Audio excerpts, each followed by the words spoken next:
তোমার কপালের ভাঁজগুলোকেও আমি লক্ষ্য করেছি যে আমি ভালোবাসি।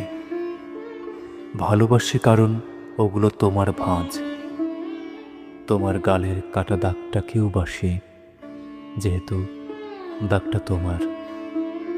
আমার দিকে ছুঁড়ে দেওয়া তোমার বিরক্ত দৃষ্টিটাকেও ভালোবাসি, যেহেতু দৃষ্টিটা তোমারই।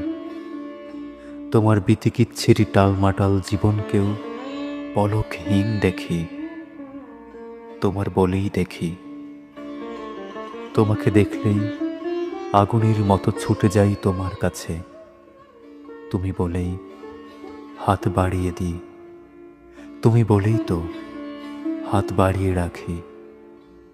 সে হাত তুমি কখনো স্পর্শ না করলেও রাখি। সে তুমি বলেই তো